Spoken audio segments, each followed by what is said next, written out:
Hello, everyone, and welcome back. My name's Roger from the Expedition Project. We are back live with part 2 of Biomimicry Online Live, our second episode in the series. If you missed the last one, do go and check it out.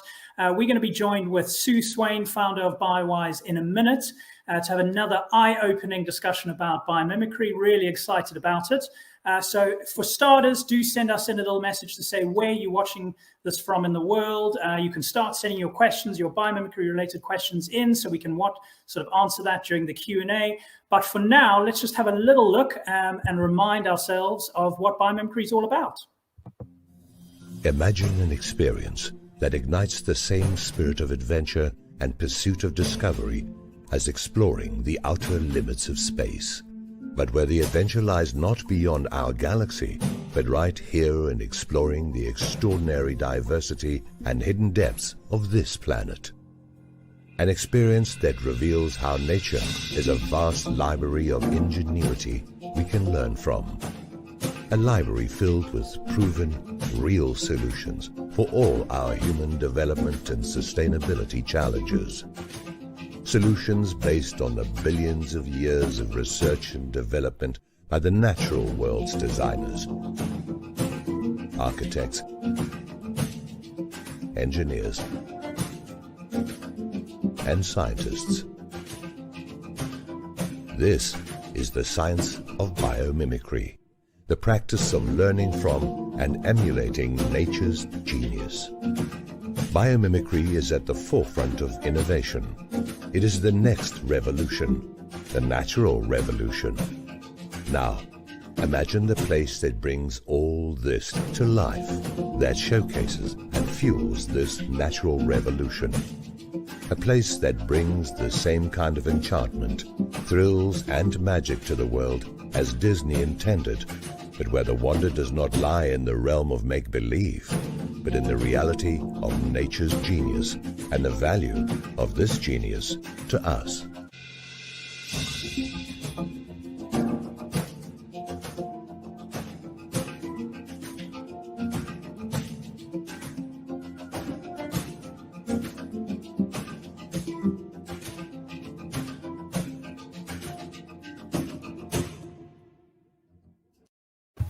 Welcome back, Sue. Thank you for joining us again. How are you? I'm good, thanks, Roger. Thanks again for this evening. It's going to be great fun. I look forward to it, and thanks. Really looking forward to it. So before we get started, I think it'd be good idea just to introduce some of the the stars of the show again. What do you think? I think that's a great idea. Let's have a little look. Allow me to introduce some of the stars of our show. First up, a few of our PhD graduates, our doctors in physics who have both specialized in the field of cutting-edge nanotechnology, followed by our doctors in the chemical sciences, specifically chemical engineering and materials science, both of whom just happen to be professors of benign chemistry. Then we have our professional designer who has mastered the art of multifunctional design, while the marketing and advertising expertise of these two has everyone abuzz with excitement. Not to be outdone, our brilliant architects and engineers have trade secrets to reveal, game-changing ones at that. Our specialist manufacturers can teach us a thing or two about radical resourcefulness, while our energy experts, well, they have a wealth of knowledge to share in terms of efficiency and energy generation. Given recent developments, the innovative strategies of two of our medical advisors are likely to be the talk of the town. And lastly, we have our community consultants who are dying to share their fresh approach to town planning and their proven socio-economic model. All of these stars have one thing in common, and it's something we share in too. So without further ado, let the show begin. I love that. All introductions now done. We know everyone that's going to be a part of the discussion. I think we should just dive straight in. What do you think? Yep, let's go for it. Okay, so just to remind everyone, whether you're watching this live or on replay, the format for the Biomimicry on live streams and how we're going to run this is we basically working through in chronological order the topics that are now available on the Expedition Project website, which are Sue and BioWise's Biomimicry Online course. Now, this is up to quite a few modules already. So what we're going to do is we're just going to go through and start to talk about some of the topics that Sue's been talking about in the online modules. If you want to find out more information, obviously the best thing would be to sign up to these, go and check those out, and you can get a lot more detail. But during these discussions, we want to sort of get the conversation going, see what you guys think, send us in your questions, and then in between that, Sue and I are just going to have a little bit of a chat, I think. So yeah, that's the plan. So first up, I know one of the first things you started talking about, Sue, in Biomimicry Online was you took a step back and you went and looked at it from a sort of planetary context, already trying to get a bit of perspective and look at the setting. Is that right? Yeah, that's correct, Roger. I think, what's really important is a key element of biomimicry is reconnecting. And with that comes the intention of that is also to have almost a revaluing of life on Earth. But that key on Earth is also an important thing. So stepping back and saying, okay, let's just reconnect with our planetary home and get a sense of this extraordinary place that we are privileged to call home. And yeah, so that's really the thinking behind that, because everything that nature does, that life on Earth does, is based on our planetary context as well. So it's really important that we get to grips with that. But I feel personally that just a valuing of it to start off with, before we get into the nitty gritty of how things work on Earth, is to just say, wow, basically. Okay, so perfect. So let's have a little look. We've got a little clip here, which is just giving you a little bit of insight to the Planet Earth, the setting lesson, which is one of the first lessons in Biomimicry Online. So let's have a little look at this. The vast expanse of our universe. Apparently still expanding, current calculations have the universe to be some 93 billion light years in diameter, meaning it would take light 93 billion years to travel across the universe. And light is by no means slow. Slightly faster than your average Ferrari, light travels at around 300,000 kilometers per second, which amounts to just under 10 trillion kilometers in 1 year. So to figure out the actual kilometers it would take to traverse the universe, one would have to multiply 10 trillion by 93 billion, and we're not going to even go there. Point being, the distance is mind-boggling. We can't possibly conceive it. The universe is unimaginably large. And within this incredibly massive universe, it is estimated that there are at least 100 billion galaxies. A galaxy being a huge collection of dust, gas, billions of stars, solar systems, and planets, all held together by gravity. And amidst these billions of galaxies located nowhere special, somewhere in the middle of nowhere, we find a rather ordinary, although quite attractive, average-sized spiral galaxy known as the Milky Way. In this galaxy, it's estimated there are around 400 billion stars and likely even more planets. And in an outlying, nondescript neighborhood in this particular galaxy, in a small, quiet suburb known as Orion's Arm, we find a run-of-the-mill, medium-sized and calmly active star that is being orbited by 8 rather unexceptional planets. Well, except for one, that is, for it is here, out of the trillions upon trillions of planets that exist throughout this whole universe, that we find the only planet that is known to sustain life, complex, intelligent life at that. Earth, our planetary home, one of a kind. What are the odds of that? It is incomprehensible, isn't it, really, when you do take a step back and look at it that way? Absolutely. I mean, just in our galaxy alone, the estimates are being 400 billion planets. And you think, well, how is it that, and I mean, believe you me, and we've got very, very powerful telescopes that can see really far out there. And yet we haven't discovered anything else remotely like Earth, It's really quite something. You're very good in the lessons and the different modules that you're doing of putting it into context and trying to give some examples to give a bit of scope on it, or for example, comparing it to a Ferrari and stuff like that. It is very good, and I guess what we need to do to even try and comprehend some of this stuff is to try and break it down as simple as we can, and then work from there. Absolutely, yeah. We do need to do a little bit of reverse engineering. One of the skills in biomimicry is the art of like zooming in and zooming out, so that you do continually get perspective for what you are discovering. So I think that's an important one.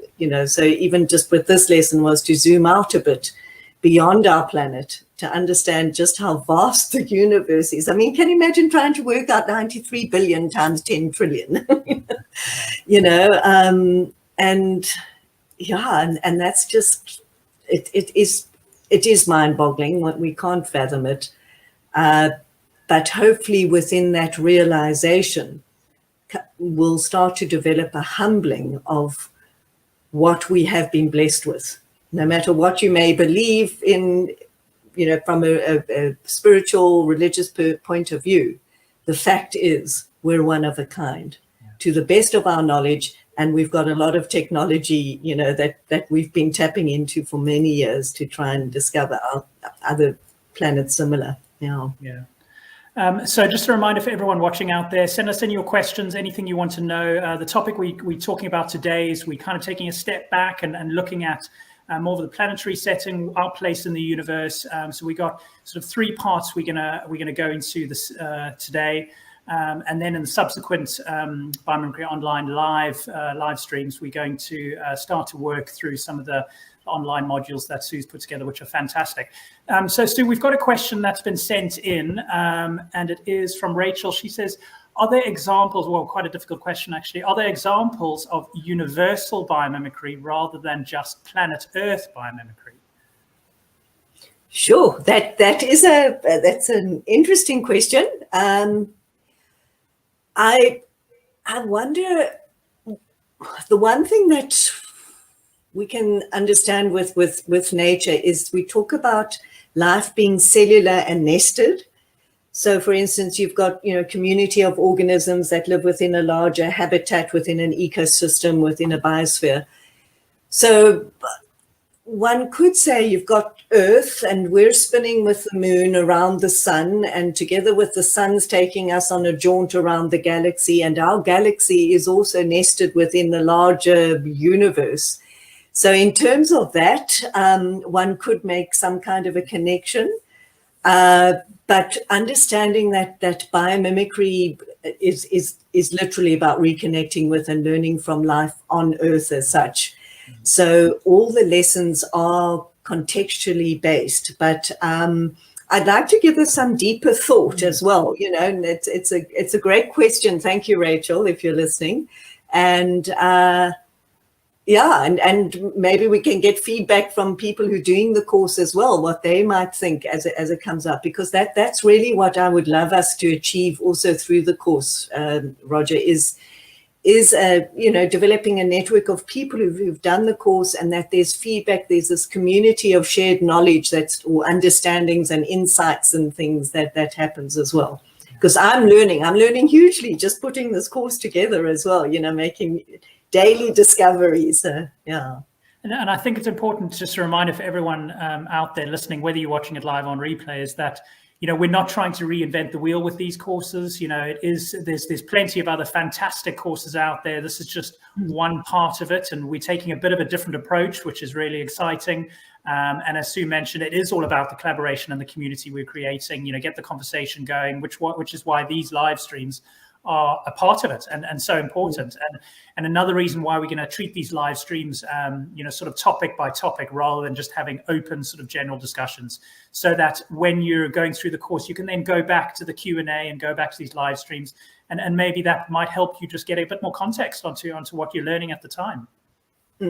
Great. And I think if I may just quickly pop in there, Roger, I think you made a really important point about us having focused on a different element towards biomimicry, and not focused on it as an approach to innovation as much as a way of life, a way of being. So where we're reconnecting with and learning from life is about how we can live in rich and meaningful relationship with life. And so it would also then serve as a fantastic precursor for people then wanting to go further into the design and innovation space, for which there are fantastic courses out there too. Yeah. And God knows we need all the help we can get right now. That's for sure. Yeah, I think the relationship side of thing is so important, to be honest now. Yeah. Definitely. So Julie has just sent in a little question. She says, Sue, you have a remarkable ability to share your own sense of wonder and to impart this with others. And I absolutely agree. I've known Sue for probably about 15 years now, and do 100% agree with you, Julie. She says, how do people learn to open their eyes and hearts to this as well, to want to get to know more? Presumably there is an answer in nature. Absolutely. I think, Julie, it's thanks so much for the question, for having joined us. The answer really is getting out in nature and tapping into who we are and finding the connectedness that we have out there with every living being. We truly have taken ourselves on a journey of separating ourselves from nature. We've never achieved a severing. We might have thought we have, but we haven't. But we have lost that sense of our connectedness with. So the answer is definitely in nature, by getting out in nature. And I think just being willing to open yourselves up to discovering a relationship with life. Yeah. Thank you so much for the question, Julie, and everyone watching. Keep sending in your questions, and even if you're watching this on replay, pop a little question in the comments or the reply section, and Sue and I can get back to you even if we're off air. Definitely, as Sue mentioned, it's all about getting the conversation going. Okay, so let's move on to the next little part within Biomimicry Online Live Episode 2, and this time we're going to be talking about our place in the universe, and in particular, one element that makes it so important to be where we are and how it's all working. So I'm going to move on to part 2. Let me just play you a quick clip and then we'll discuss it. So check this out.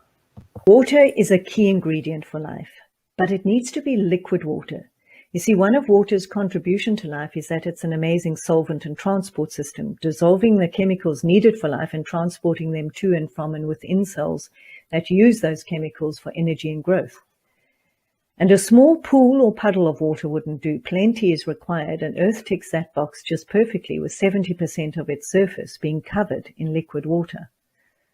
Of course, to have liquid water means the temperature of the planet must be just right. Too hot, the water would simply evaporate. Too cold, it would freeze over.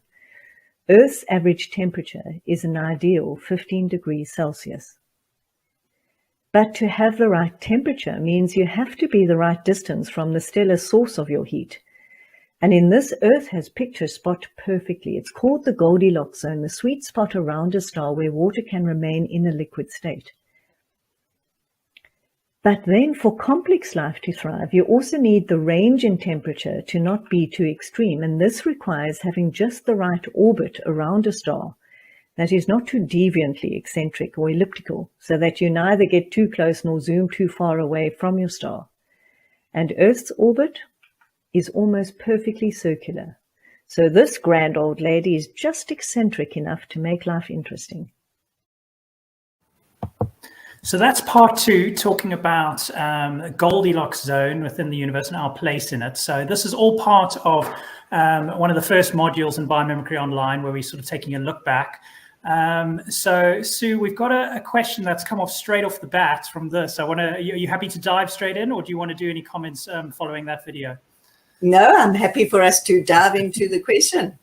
So that's obviously, we were talking about water. There's just obviously one of those elements. There are many more that make it the Goldilocks zone. But here's an interesting question, and I think quite a hot topic at the moment, because apparently they have released a lot of files in the US about is there extraterrestrial life, are there UFOs and stuff out there. So it is interesting having a think about this. In your view, do you think that there are other Goldilocks zones out there that are similar to ours? I think, Roger, when you consider the vast expanse of the universe, I don't think you can discount the possibility, absolutely, of others out there, just by virtue of simple numbers. And I think nature would kind of confirm that as well. Whether they'd be exactly like us, are they water-based? And then it would be fascinating to understand how that planet is put together and everything. Because when you start getting to grips with exactly what the planet has provided us with and what its operating conditions are, everything that life on Earth does is in direct response to those operating conditions. So the Goldilocks zone, is just one of the things. That's the temperature range to have liquid water, basically. But yeah, there were about another 8 features of Earth that make it a whole Goldilocks planet as well. So there are, it's a challenge for a planet to actually match Earth, to be honest. But I do think that the likelihood, there is most probably a distinct likelihood that there could be other planets similar. It's so interesting, sort of when you go into detail of what water does and its importance, and obviously it holds such more importance or more meaning, in South Africa and in Africa, as opposed to, maybe in the UK or Europe, where it is more abundant. But obviously we have come to know in South Africa how important something like water is, but not just the importance of it for life, but something that I didn't really even think about until I was going through your lessons, was it as a transport system. It moves things from one place to the next, and how important that is. I mean, you don't even think about that.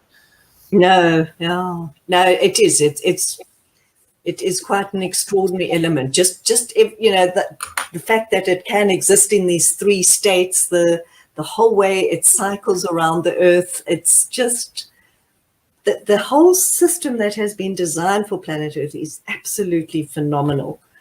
And yeah, I that's what excites me about sharing all of that with people, and again starting to realize, just how grateful we need to be for what we have, and to learn to work so much better with it. An interesting thing would be that, if there was extraterrestrial life out there looking down at our planet, they'd most probably think cars are far more valuable than water, to be honest, the way we treat our cars and washing them with life-giving water. But anyway, it's just something to think about. Do we actually really give water the value and the respect we should? Definitely. So once again, just remind anyone watching this on replay, keep sending in your questions. Watching it live, you got any thoughts for Sue, please send it in.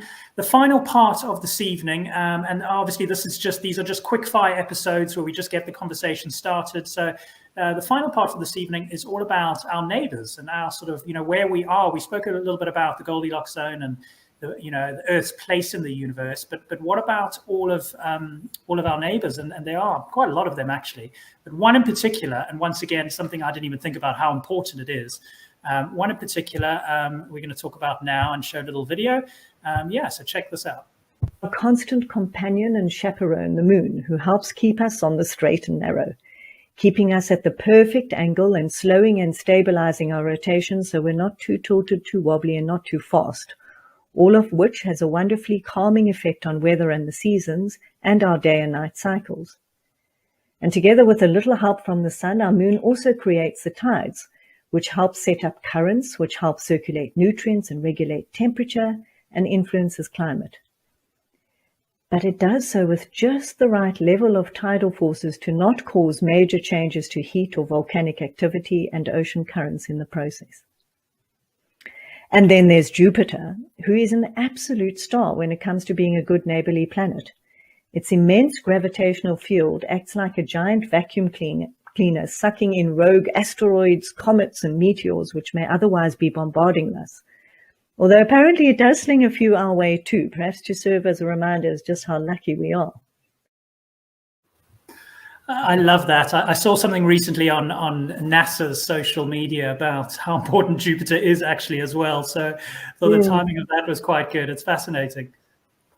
Yeah, and obviously, more and more knowledge gets gained, and so one has to almost probably have to keep updating some of these lessons even. But it is even just doing the research, for putting that module together. It really also just brought it home to me again, just how fortunate we are, and also that the Goldilocks zone extends then to our planet's position in the solar system, and as well as our sun's position within the galaxy. So and our galaxy's position within the broader universe. It's all, a lot has come together to make it possible for life to have emerged in the first place. So extraordinary. And that moon, I mean, our day-night cycle, if it wasn't exactly who he was, I mean, we'd be spinning around far too quickly, and we'd be wobbling and doing all sorts of things. So no, exactly. And you'd be forgiven for thinking, well, all these factors that come into play, obviously we're going to be the only one in the universe that's managed to pull this off. But that's where our mind can't comprehend it, because the universe is so unbelievably massive that we can't actually even possibly answer that question. That's my view, at least. No, for sure. So we've got a question come in from Connor. He says, so how does nature handle unwelcome neighbors? Look, I think, there are a diversity of ways that nature does it. I think the bottom line is nature really tends to go in for repelling. It's not about trying to kill off neighbors and enter into wars and things like that. There's a lot more collaboration even within territorialism and things like that. And I think that's what's really important for us to start to understand, that biomimicry is also about donning different lenses. And we've kind of been, the narrative we've been telling ourselves, which then has formed this lens that we've put on, is that of competition and cutthroat competition, survival of the fittest, and all of that. So I think if one dons a lens of collaboration, you start to see things differently as well. There certainly is defending of territory and all of that, but it is far more collaborative than what we would think of. But they use all sorts of things. It could be chemical messaging. If you're a plant, it's obviously. I know there's been, it was one of the animal organizations that did a petition to get people to stop using the phrase stop behaving like animals in a negative sense. To be honest, we should be behaving like animals, because they are less wasteful than humans, I suppose, and the same with anything in nature. Absolutely. And I think you've touched on quite an important point to me, is our language use as well, starting to think differently about some of our expressions, and I agree. Maybe we should be behaving more like animals. Once you realize what's happening out there, it's extraordinarily humbling. So Julie, thank you so much for your participation tonight. You've sent in another question, or another comment, so to speak. Says there's so many nuances and complexities, and remarkable that make up Earth's functioning. There must be so many lessons for us from nature, aside from design elements like social interactions, community structures, etc. 100%. Absolutely, Jules. I couldn't agree more. And I think, that's why we've taken this particular approach to biomimicry for this biomimicry online course, to say, well, let's look at it as a way of life, a way of being, which would actually very much involve your social interactions and things like community structure, and how that should be influencing just how we live our lives on a day-to-day basis, and then nesting that outwards also into communities, town planning, things like that. So another tricky question that's come in, and I suppose you've touched on this a little bit, but Mia says, are there any parts of nature that you've come across that do not serve a purpose?